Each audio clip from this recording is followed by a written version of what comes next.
Right to be Read podcast, episode number 51. Interview with Farnoosh Brock. You are listening to the Right to be Read podcast, and this is your host, Ani Alexander.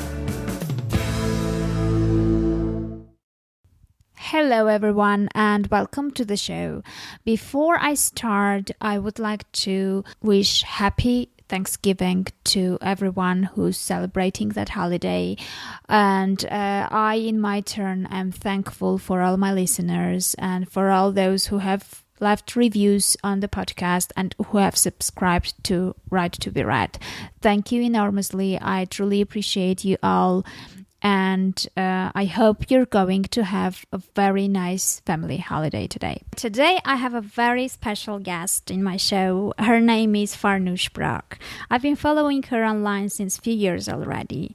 And for those who don't know her, Farnoosh is an inspiring online entrepreneur.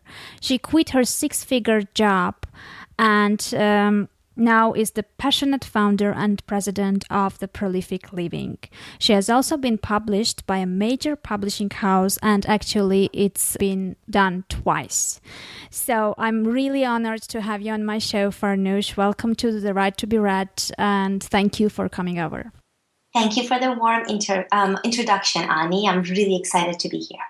Farnoosh, I know a bit, since I followed you online, I know a bit about your life story and about the major changes you overcame and that you finally got to the place you wanted to be at. So it all started by quitting your six-figure job. Can you tell us how did you decide to do that and why? Sure. It actually started before that.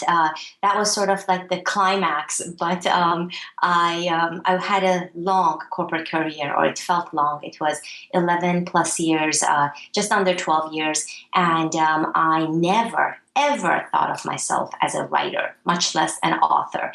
So just to give you inspiration that things can turn around, and they don't have to turn around when you're 20 or 30. They can turn around when you're later in life.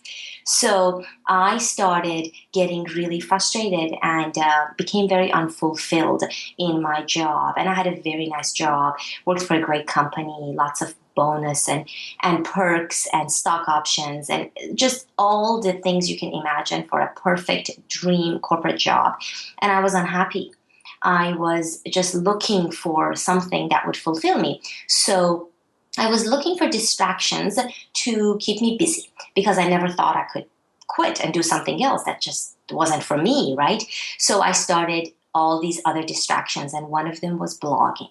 Mm-hmm. And somehow blogging started to really take off for me. And I think that the one reason this happened is because I was passionate about writing. And to me, blogging is a creative style of writing because it's not technical writing, which is what I was doing at work for one of my jobs. It's not, instructional writing where you're, at school, you're doing an assignment. It's writing whatever it is you want. And that was a freedom I had never explored, much less in a public way where you actually share that writing with people. You let them read it and then they react to it. So it was just a wonderful experience. And again, it was just a hobby for a number of years. But my blog started to grow. And as my blog started to grow, I became more and more interested in blogging and writing for other blogs and growing my blog and less interested in my corporate job over here. And it was just this dichotomy that was happening. And it was really hard. I didn't know what to do.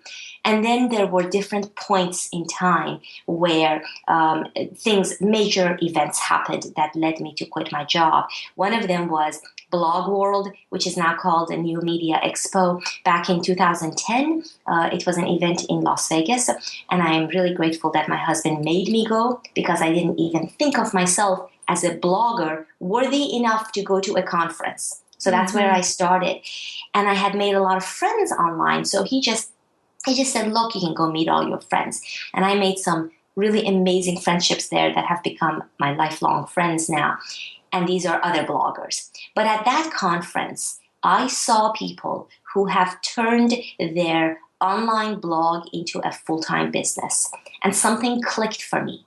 I had this shift that something, maybe this is something I can do someday down the road. Okay, so this is October 2010, and I come home and I start to take my blog and my business really seriously. In fact, I started to look at it instead of a hobby. I started to look at it as a business. Just a shift in perspective, right? And I started to just do things differently. I started to launch my first newsletter. I started to think about my next product. I wrote my first book, which was a writing manifesto of all things, which, was just something I was giving away to my readers. And incidentally, that did not do well because people were coming to my blog for personal development, which was a lesson in itself. But I loved writing. So I thought, well, doesn't everyone love writing? So the things you learn along the way. But fast forward to March, to answer your question, I was put on a project at work that I really didn't want to do. And a few years earlier, I would have said, no big deal. I would have just done it. But I decided to ask for something different. And it became sort of a conflict at work. They didn't want to entertain my thoughts to do another project. And so it was just so clear to me that this is it. I don't want to spend another day doing something that is making me so unhappy. And to just give you a little more, I am very much financially conservative, right? I'm not a risk taker. Oh, I don't need the money. I'm going to become a minimalist and live in a refrigerator box and go and write for a living. That's not me. No, there are people like that, and good for them. But I have a beautiful house. I travel first class. I love my life, and I love money.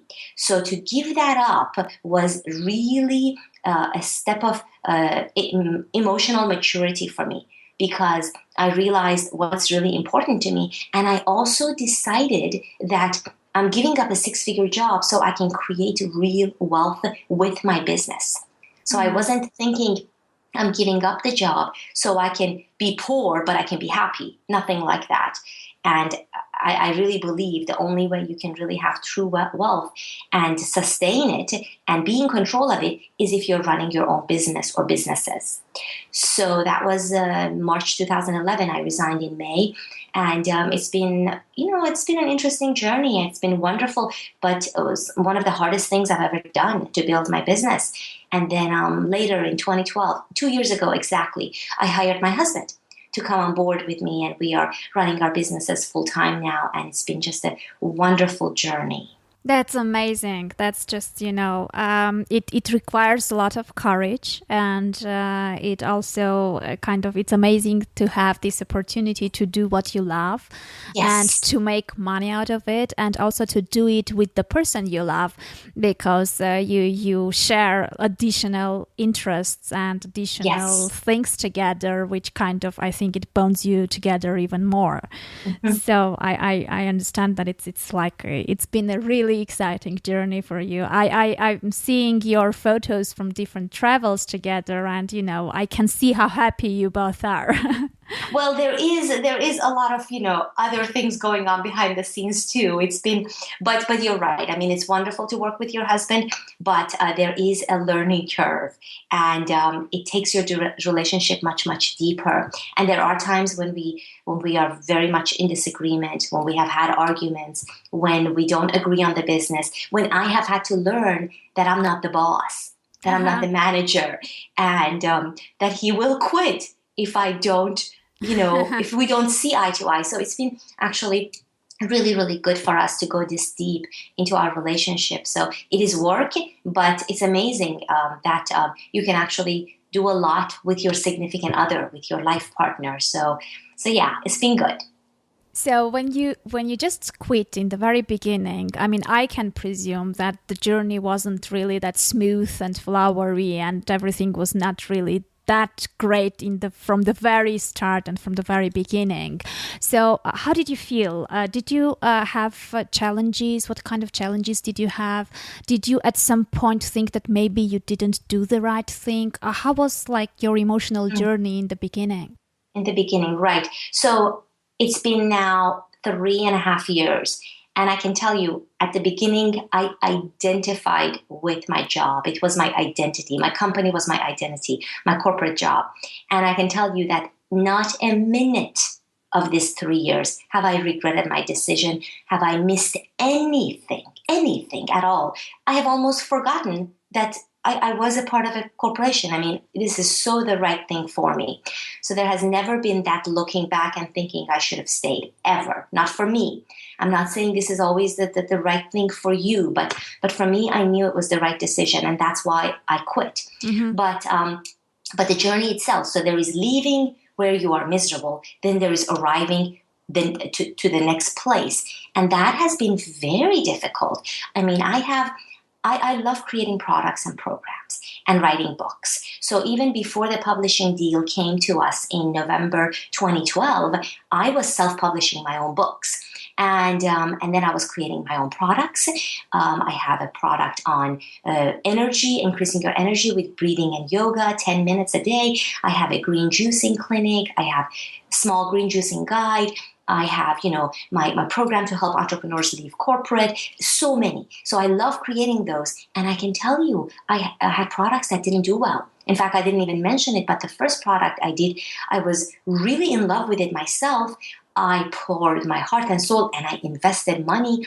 I got a coach, a designer, and it didn't do well at all. And it was really hard to come to terms with that. And that's so necessary. It has to happen.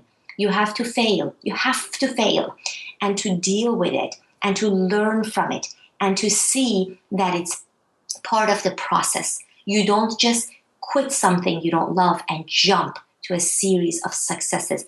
It does not happen that way for anyone.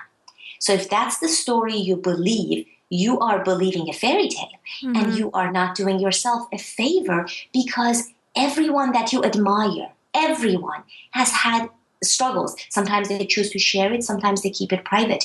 So I'm happy to tell you the things that didn't work out well. And emotional place, I was in a sort of a roller coaster. I would have some highs and I would have a lot of lows.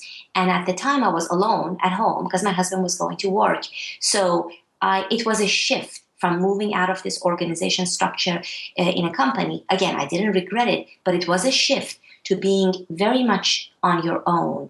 And as a writer, blogger, online marketer, online entrepreneur, it is a lonely prospect. It is a lonely journey. So you have to create opportunities to connect. It's not enough to just be on social media. You need to be part of a group, a program, a mastermind, support communities, what have you, because that really helps you.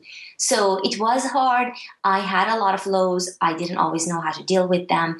I have to say that the one thing that really got me through was the support of my husband, because he believed in me more than I believed in myself at the time. And I had to really, he was my life coach. I would really, really share with him just how much I didn't know what I was doing, what is the next thing, and we would figure it out together. Maybe I need to learn this or hire someone to help me or get a coach or go into this program. And another mistake I made, which is something I teach my clients now and students that enroll into my course, people at the beginning of their journey, is that when you see online entrepreneurs, writers, bloggers, they may have figured it out all themselves, but the people who are really successful, they get help. Mm-hmm. They hire mentors, they hire coaches, they invest in themselves, they put money on the table. Just like if you were to go open a coffee shop, you have to invest in a coffee machine, in everything that your shop needs. People are under the impression that if you're just opening a website or your own business, you don't need to do that. And that's such a self-sabotage, because you're only delaying your own success. So you need to be comfortable. I'm not saying go throw money at every program out there. Some of them are not very good. A lot of them are not right for you. You need to figure out what's right for you. But the idea of I'm going to figure it all out on my own. Let's say you're writing a novel, right? This is something I'm playing with, this crazy idea, writing fiction. Well, there are people who are able to teach you how to do it, because there's a system, there's a method, there are techniques you can learn, and you don't just learn that by reading a book, although there's some great books out there. You learn that by really spending time. So be willing to invest in yourself. Yeah, agree, totally agree, because there are so many things that you can't really figure out yourself. It's always nice to have someone who has figured it out at some point and can give you already, what you really need. And you can save lots of time with this as well. And you can reach where you want to be earlier because you invested at some point and you got the help and the knowledge from someone who knew what he was talking about. Right. And you can also save money. So people don't think of it that way. But if you pay someone to help you avoid mistakes that would have cost you a lot of money, you are saving money. Yeah. And if you pay someone that helps you sell 1,000 more copies of your book in a month, and it would have taken you 2 years, you are saving money and making money. So investing isn't just because you tell someone you're investing and you're cool and smart. It's because it works and it gets you ahead. So but it's hard to know this intellectually and then to emotionally be ready to do it. There are two different things, and you need to kind of travel that road and get there. Well, you used a very right word, investment. Many think of it as expenditure, but it's actually an investment. So that's the biggest difference in mind shift that people have to go through. It's not something you're just spending and it's gone. It's an investment which later on brings you returns. Exactly. Okay, so and when was the point when you realized that this is actually working? I'm close to where I want to be. I'm almost there. It's really getting how I want it to be. Ani, I don't feel I'm almost there. My husband has to remind me, but look how far you have come. And I'm over here trying to build my little empire. And I think, well, but look at Oprah. Look at... So, and it's not like I'm comparing. It's just I'm so inspired by how far I can take this dream that I forget to stop and celebrate. So I think that when I launched my Smart Exit Blueprint course, so by then, this is... let's see, it's 2011 still, it's September 2011, so it's 6 months after I quit. I launched the course that to this day has been one of my most profitable programs and has helped so many people quit their jobs, start their businesses, or just, take their side hustles to the next level. I call this the side hustle. Like you're hustling after something, whether it's writing a book or whatever else you are doing on the side besides your job. So I felt this was not a resource that was out there. I had no idea how to come out of the cubicle world and become an entrepreneur. People talk about, starting a business, you do this and this. But to go into the mind of a person who is a corporate employee, which was me, and to tell them that is like speaking Greek to them. It doesn't make sense. It's not where they have been. It's not, they don't know how to make the jump, how to just take even the first step. So I wanted to create a program that really resonates with the person who wasn't born an entrepreneur. They don't have entrepreneur parents. They have parents who are begging them to stay in their jobs, and they have a dream. They have another future in mind. And it's just a clash between that and their reality. And so I wanted to hold the hand of that person. And so when I launched that program, I offered it live early in 2012. I only had 5 students, but I just bent over backwards for them. And that was the beginning. And then I had doubled the students and I doubled the program price or tripled it because I started out really cheap. And then since then I've opened it as an evergreen course, but we still do a lot of community support together, and it's grown and it's become just one of the best things. So when that started to move forward and I started working with people, both in group coaching, which I was doing for the program, and private coaching, I started to feel that I'm doing something that I was meant to do. So beyond the blog, beyond the other products and programs I had put out there, that was the first turning point where I felt like I was really serving, I was really helping, and I was really making some decent money. Mm-hmm. Yeah, it's gratifying, isn't it, to kind of to also see the financial results coming. Yes, yes, it is, and it's hard to believe it when it doesn't. Very hard, But if this is what you want to do, you can make it happen. You just have to prepare yourself, take the right steps, invest, and be willing to do the work, and continue believing. I mean, it's nothing you don't know, but I think it's worth repeating because there is no secret formula out there. You just have to follow the road. If this is your road, you have to take it. Mm-hmm. Yeah, absolutely.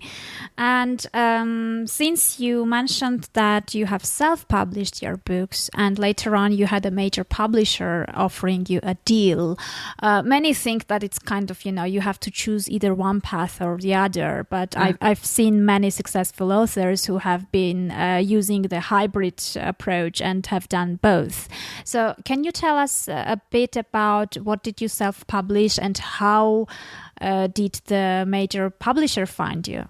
Sure. That was a very wonderful journey for us. So I first published 5 self-published books on the Kindle store. I had a motivation book, 8 Pillars of Motivation. It did okay. It actually did better over the years. So that was an interesting lesson for me. The Writing Manifesto, my most successful, as in lucrative, book on the Kindle store was the Green Juicing Guide.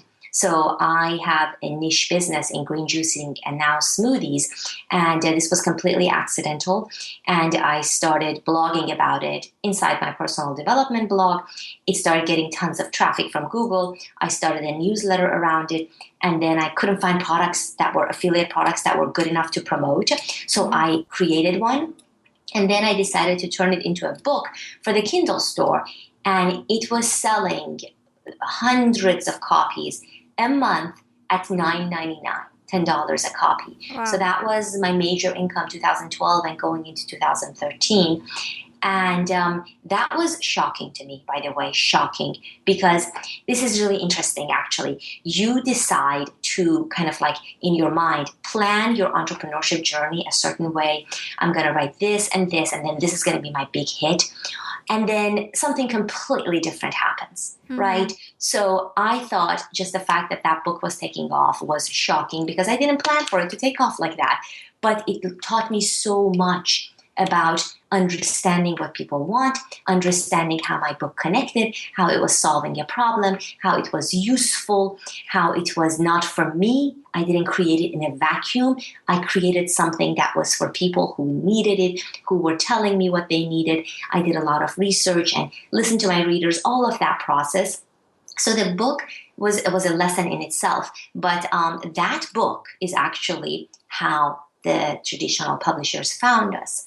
So we published the book, we put it on the Kindle store, and started getting really good reviews. And of course, I have my blog, my business, and all of that is going along. And then the publishers contacted us first in July of 2012, I believe. Yes. And we said, no, we didn't have any interest to self-publish. I'm sorry, to publish with anyone in the traditional world, because I was in that boat of, well, I'm a self-publisher, right? Yeah. And so if that's where you are, so I was very much limited in my thinking.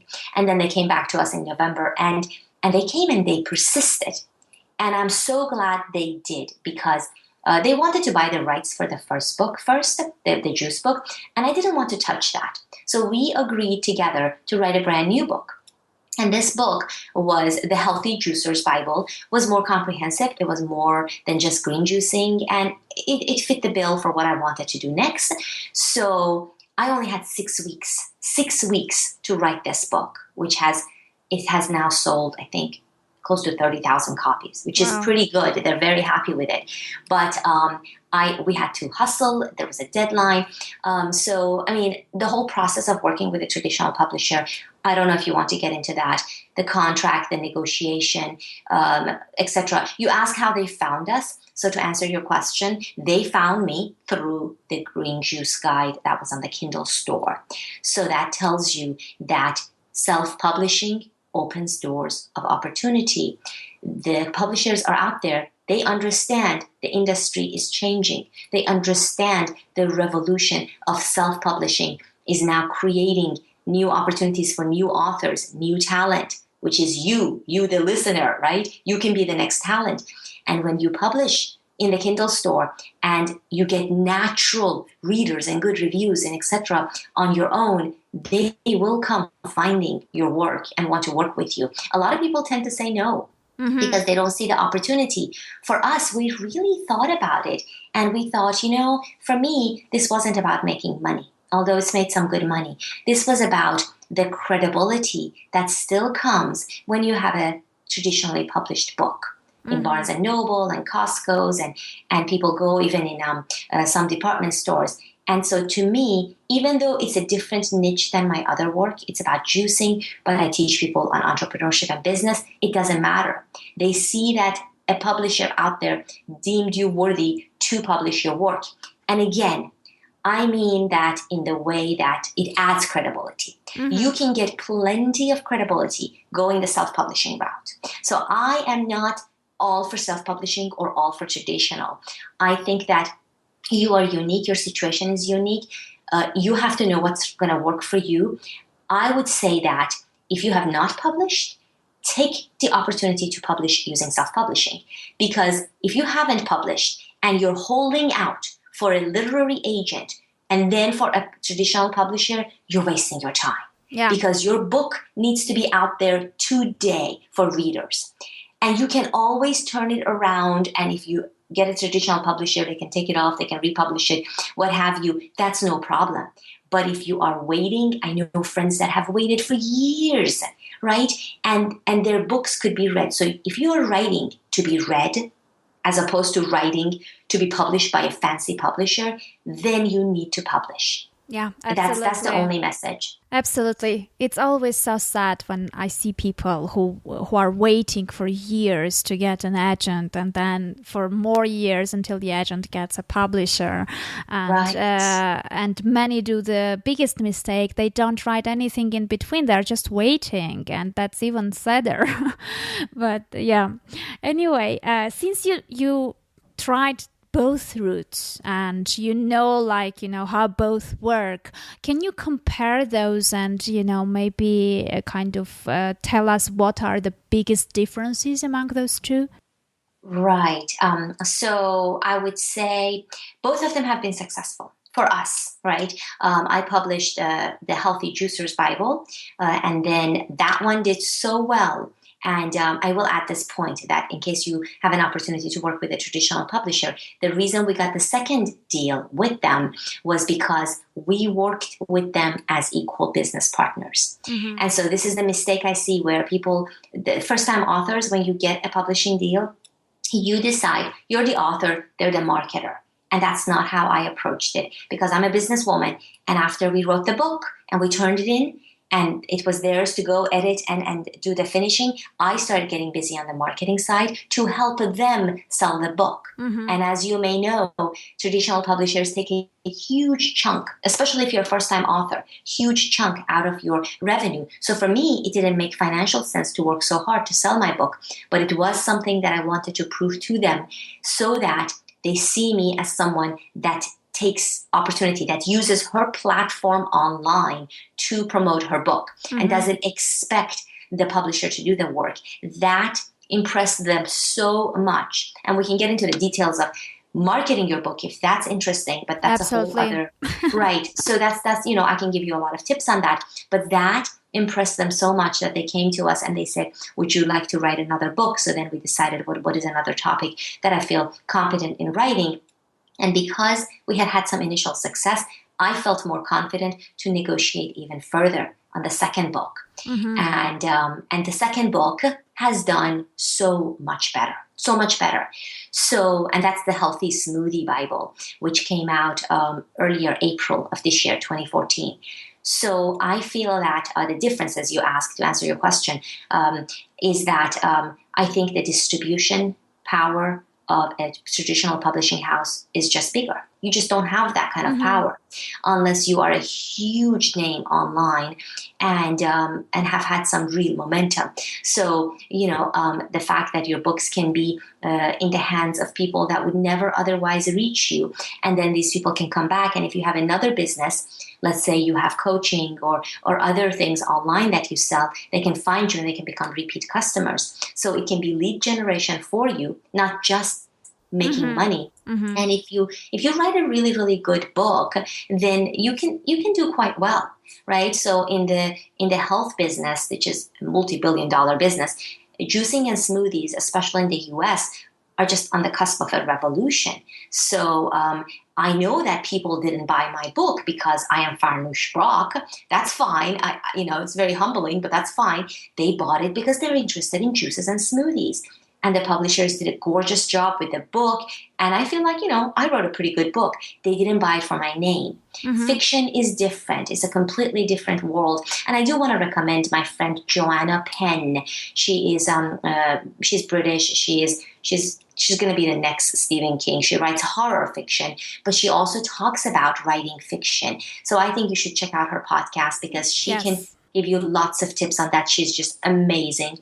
But I think, the self-publishing gave us the opportunity. It opened the door. I would go back and self-publish in a heartbeat. In fact, we turned down a third deal with our publishers. It was really hard because I love these guys, loved working with them, and I was going to write my next book, a business book. And I decided this is not the right time for me to write this book. I need to focus on some other things. And I may very well self-publish again. So for every book, it's different. For every person, it's different.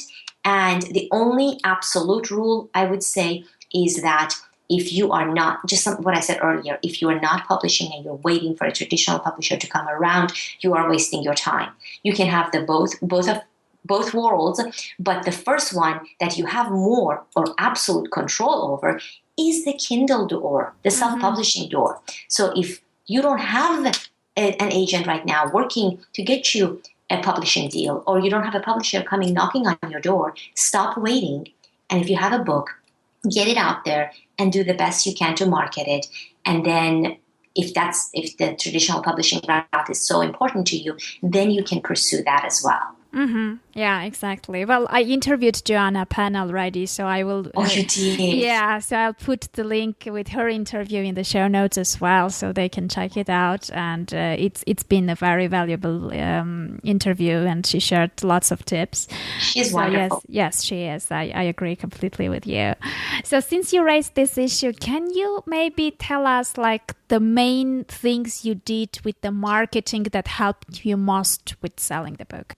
Right. So, and it got better as we learned. So the first book we did some things. The second book we did some things, additional things. The first book, both books, we decided to do a book trailer. So this is just a short video. You've seen them, and you've probably seen some very fancy professional ones. We didn't go to a studio or pay a lot of money, but we do have lighting and video equipment. So my husband is sort of, the technical genius here at Prolific Living. So we decided to do a trailer to show myself, to show juicing, to show it as a thing to, start developing in your life, etc. And we put that up on a page, and then we linked to all the places the book was selling: Amazon, Barnes & Noble, the Skyhorse Publishing, their website, that's my publisher, and a bunch of other places. And so that was the main page. So we sent this to them, and for the first book, they sent it to their entire company. They said, look at what this author has done. Nobody has done this before. And they're major publishing. They have tons of writers. And so that was the first thing that really impressed them. I think the work I did with the publicist. So you get assigned a publicist. So you could just get on the phone and say, okay, what are you going to do for me? I decided to say, look, we need to put together a marketing campaign. Here's what we're going to do. What do you think? So that was my general approach. And one thing I did is she offered me free copies. I think it was 30, 60 copies that she was willing to send out to people in the US only. So there was some restriction, or digital copies to other people if they're willing to do something. Either say something on their blog, on social media, on a podcast, interview me, what have you. And I started to tap into my network. So this took a few hours. And I sent individual, personal emails, not a mass email, to people that I have a relationship with, saying, this is my book is coming out. I know that, you have a podcast. It can be relevant in this way. Would you like to get a free copy? And these are the things you can do in return. And if you like it, you can leave us an Amazon review. So you have to be very careful not to solicit reviews, but asking for an honest review if they like the book is perfectly fine. And the right way to do it, which is what I do because I do a lot of Amazon reviews myself, if you receive a free copy, put a little disclaimer on your review. Look, I got a free copy, but this is my honest review here. So people know, because it's not going to show up as a verified purchase. Just a side note. But anyway, I went to my network. I asked them, they said yes. And she sent out the books and I followed up. And every time I was getting some media coverage. So the media coverage was coming in. For example, Barnes & Noble had us make smoothies, actually 3 times so far. We've been over there. We take our books because they don't carry it. So they let me sell my books there and I use their Vitamix machine. And it's been really a good partnership. And so at first they came to me, I arranged that. But then there were things the publicist was doing, like the Barnes & Noble book signing. And so she would come to me and then I would take it from there. True partnership.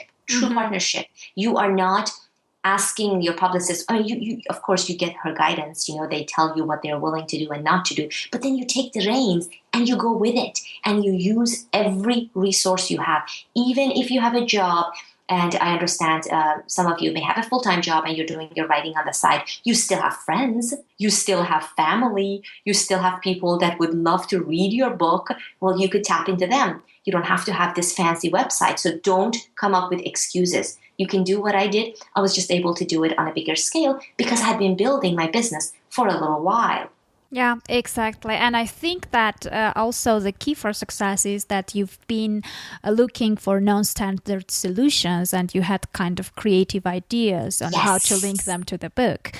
Yes. So it's not like copying what others have done and you can... Totally creative. Totally. The other thing I did for the second book, which was successful, I'll just, the last marketing bit, is that I put together a media kit. So I had been seeing these media kits going around the internet and people would do it just for their brands. But I decided to do a media kit for the book. And basically it was a bunch of photos that I had taken for the book that I gave them rights to use. It was written email templates, Facebook templates, Google Plus templates, Twitter templates. So I was making it super easy for the people who were interested in promoting the book to just go through my media kit, copy and paste and use that to promote. And that was really helpful. And that's something that, I'm willing to share that Google Doc with you if that's interesting for people to see. You can do that. You can apply that to any book, any genre. Wow, that would be absolutely great. Yes. Wonderful. Good. I would really appreciate that. Yes. My pleasure. Absolutely. Okay, so maybe like a question which bothers me a bit, and since I'm seeing this with you and you have quite success with that, maybe you can kind of explain how you did that. I see that you have quite different products and courses, different meaning for different audiences. You have your yoga thing, you have the health related books, you have business books, and you have your self-development blog.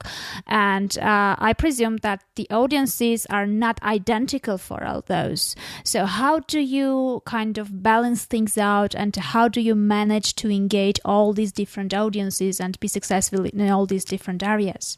Right. Yes, I get asked this question a lot, as you can imagine. How do you dare do all these things? You're supposed to focus on one. And it is wonderful to focus on one thing because it's going to grow exponentially.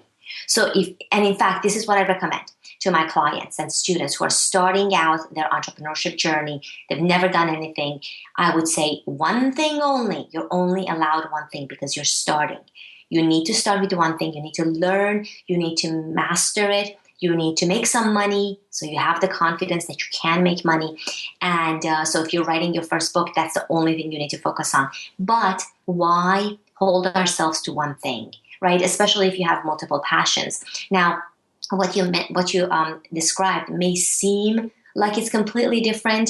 And I used to see it as different, but it's all prolific living, which is, to me, smart habits for rich living. And rich doesn't mean just financially rich. It means just spiritual health, emotional health, physical health. So the people who come to my Smart Exit Blueprint course to find an exit from their corporate jobs, they end up buying my smoothie and juice books because they realize that if they are healthier, they have more energy and they can focus better and they can think better and they can be more brilliant as they figure out their exit plans. And it's true, I believe if you're not healthy, you need to get healthy first before you figure out your career stuff.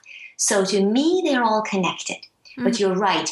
In general, the avatar of a person who comes to buy my juice book is not the same as the avatar of the person who, say, goes and buys, I have a course on getting promoted at a corporate job, right? That was another passion. And so they are different. But I think what has helped me is that I was determined to explore different niches. I was willing to go slower, although I struggle with this one. I was willing to go slower because I'm carrying so many different things rather than just one thing and running with it. So if you're not willing to do that, you want to just grow in a certain niche, then do that. That's fine. But for me, I didn't want to compromise because opportunities came to us. I didn't want to turn them down. The juicing was completely organic. I didn't set out to say, I'm going to write a juicing book. It was all organic, all by that first blog post. And I decided to see the opportunity and to seize it.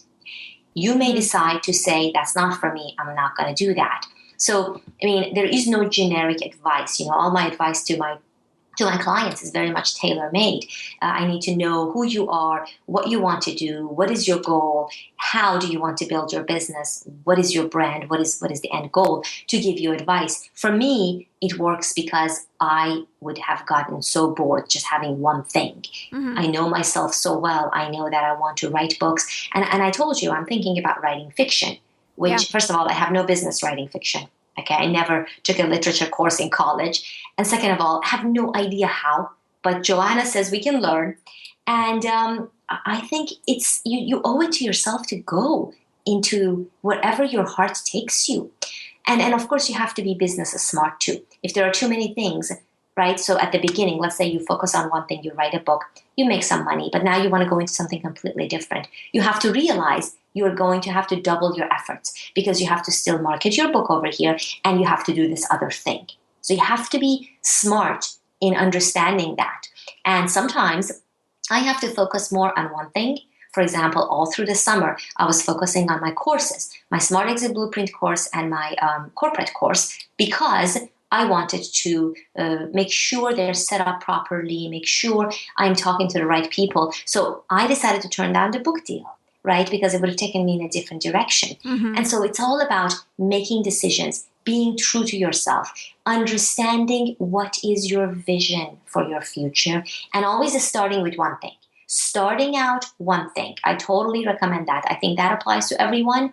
But beyond that, it's your journey. And if you have trouble figuring it out, get some help. Work with a coach. Get yourself a mentor. Get into a mastermind. You don't have to figure it out all on your own. I hope that answers your question. Yeah, it does. Absolutely. I do think that if someone is unhappy where he is, then, he should look for ways to get out of that place and take action once he realizes what he wants. Take action and try to move forward to where he's headed for. And I understand that it takes courage, and I understand that it has a component of risk involved and many, many other things. But then by not doing that, you risk of staying in that unhappy place until the end of your life, which is risky too. So it's the biggest risk. I don't think you can afford to take that risk. And the sooner you start, there's one thing I have on my logo for my Smart Exit Blueprint. A year from now, you will wish you had started today. Absolutely. And that applies to you. If you're going to write your book, write the first chapter, write the first page, you have to start now and just see where it goes, because it's a long road. And if you keep delaying And waiting until you're ready, you're never ready, ever. So just start now. Absolutely. Yeah. I truly believe in taking actions and doing things you have decided to do, because otherwise, life happens. There are always different things which will get into your way, and there are many excuses which, if you want, you will kind of use later on, and things won't happen. So yes, I think that your approach is the best, and I can't focus on one thing either. So it has been quite a big challenge to kind of for this beginning stage to concentrate on one thing only, because I had these tendencies of kind of thinking of additional projects and many different things as well. And I was lucky enough to have people around me who were reminding me that I committed to dedicate myself only on one project, for at least for this stage. So yes, it's difficult. And it's paying off because your podcast is doing great. So you've really focused on it. Yeah, I focused on it since I launched it, and I'm very happy with the results. And I'm very happy to have such an amazing guest as you are, and many others have been. So it's, yes, it is. I mean, in the very beginning, it was a bit tough in a sense that when I was approaching guests, I never knew what they would say because they never heard about me. And now it's much easier because most of them actually know who I am, which is quite amazing and very, unexpected.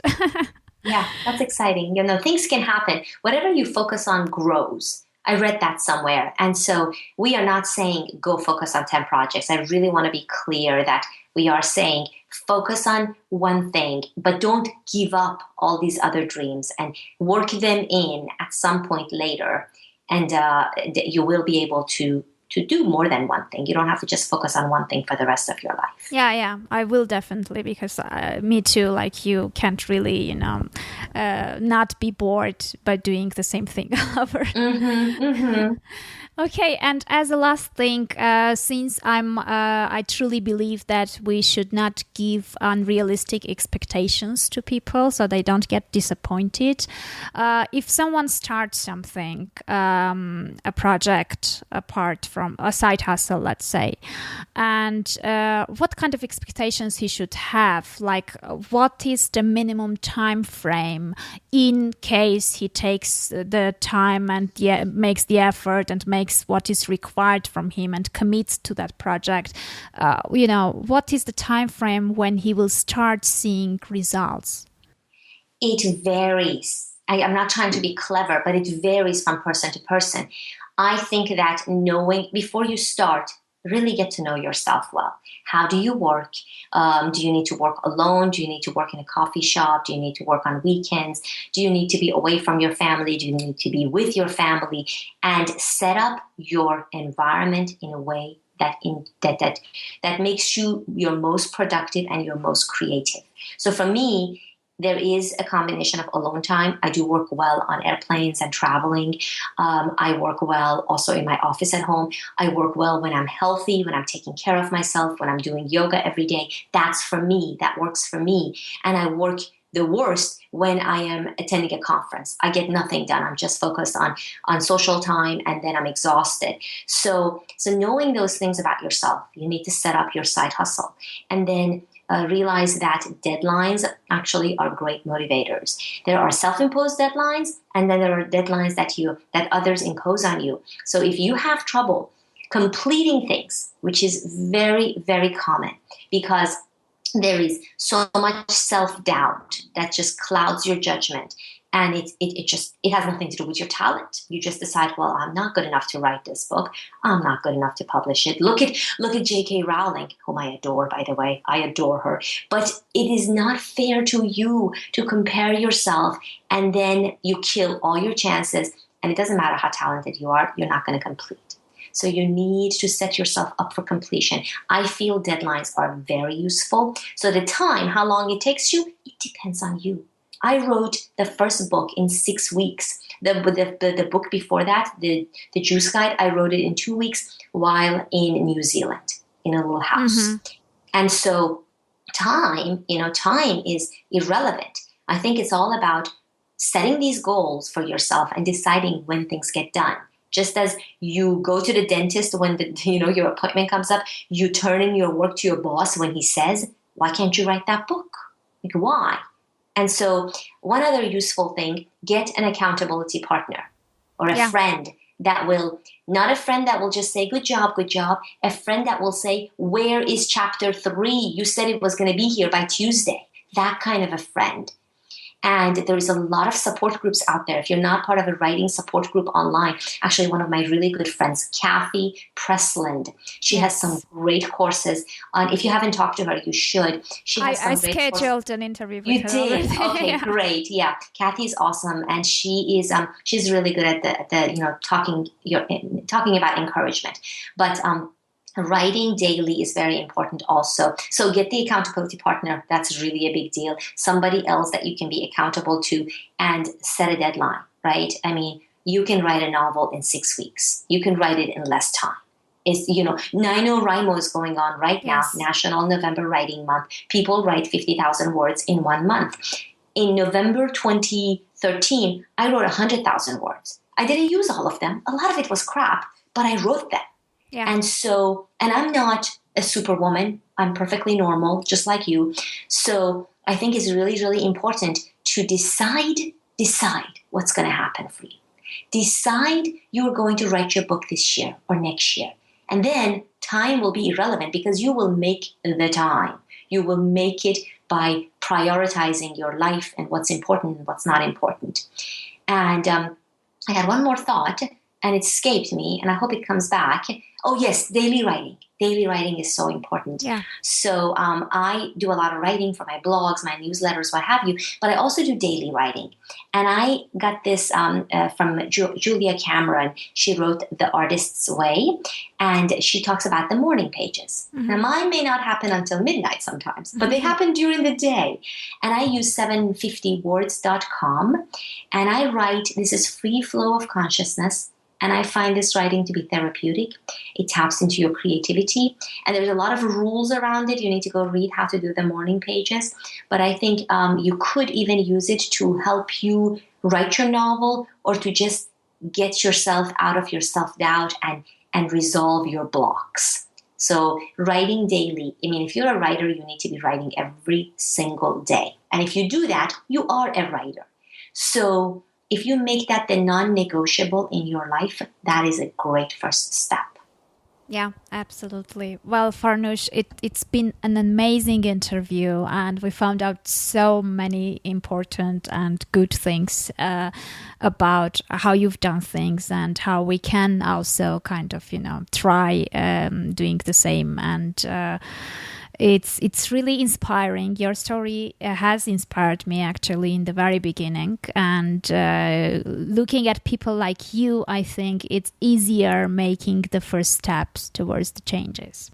Thank you so much. Yeah, I mean, I look at myself and I think, look, I was a corporate junkie, and if I've done this, you can totally do this. But thank you, Ani. I'm so glad we had this conversation. I hope your listeners take something away and keep writing. Thank you. Thanks a lot. Cheers. Bye-bye. Bye. It seems like that's it. Today I took the time and made a very detailed show notes, which you can go and see at www.anialexander.com/51. Go and check out the show notes. There are plenty of useful links in there. I've covered most of the things Farnoosh spoke about, and I hope that it will be useful. Well, take care, keep on writing, and have a very productive and creative day.